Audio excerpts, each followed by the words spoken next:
We should start at the beginning, when the High God commissioned Coyote to help him with creation. Coyote danced through space and time, singing his medicine song. And the rivers began to flow, the mountains rose up, the canyons deepened. And in the middle of that, Coyote said, I need something special for the two-leggeds to come.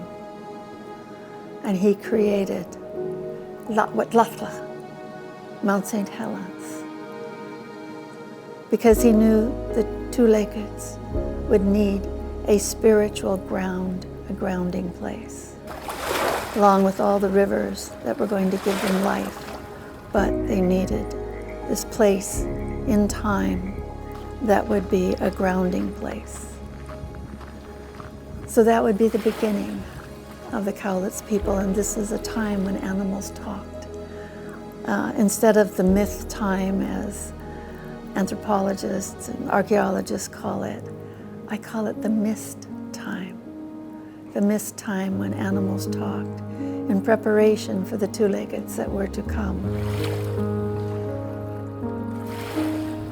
Our relationship with the mountain was there for the centuries to come. But it is our sacred mountain. So we go there for vision quests. We go there to feel the energy of the mountain. We know the element of this mighty, beautiful snow queen, Lawetlat'la, is alive. Native people understand that everything is alive. Our rock nations from those great mountains are alive. All life is basically alive, and Native people understood and respected that. We understood in the old legends how the mountains around formed a triangle of intrigue.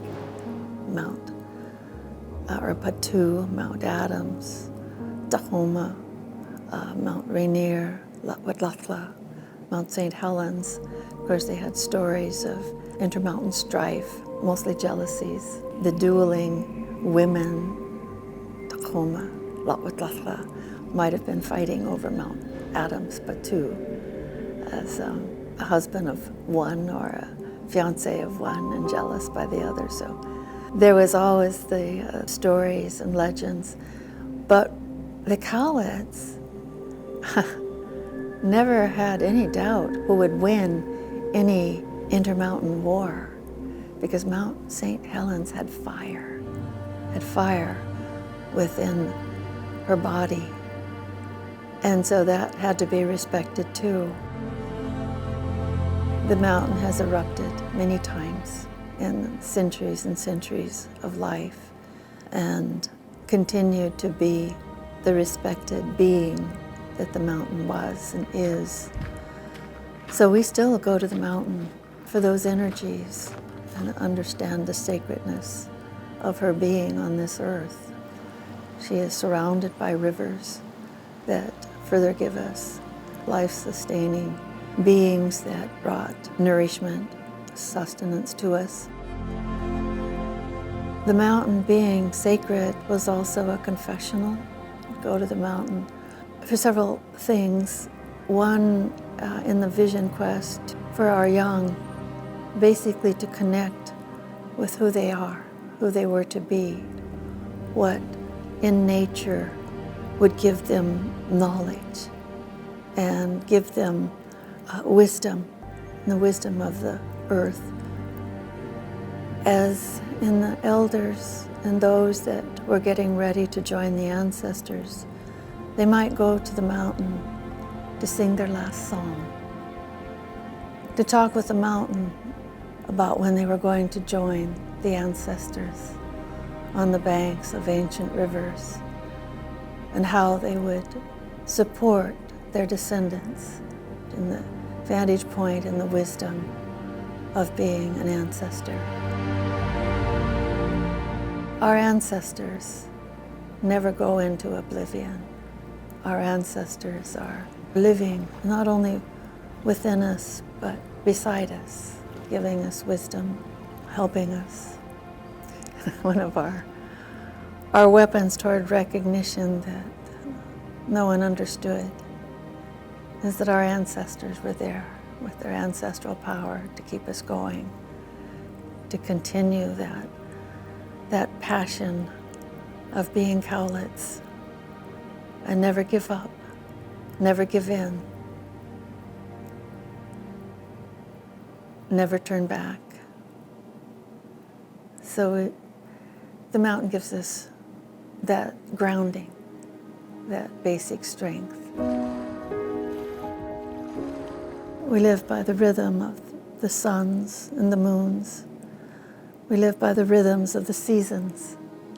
I don't know what to tell you about Cowlitz history other than that whole cyclic time was interrupted when the new people came. There's an old saying that the Spanish came for our souls, the British came for our resources, the Americans came for our lands. And they did come for the land, and they took it.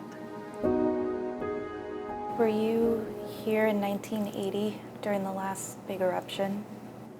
No, I was not. I was working for the Bureau of Indian Affairs back in Washington. My uncles were out here, my cousins, my family. I called for days and hours trying to get through, as the rest of America was trying to get through as well. Our telephone lines were jammed. As it turned out, my relatives were all safe.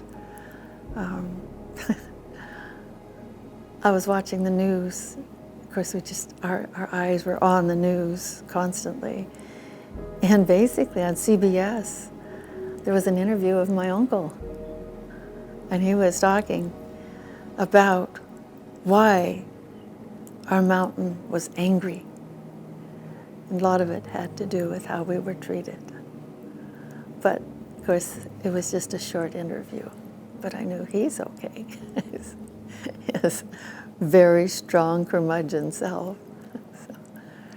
But for those that were out here, the suffering was acute, and the damage was beyond almost understanding.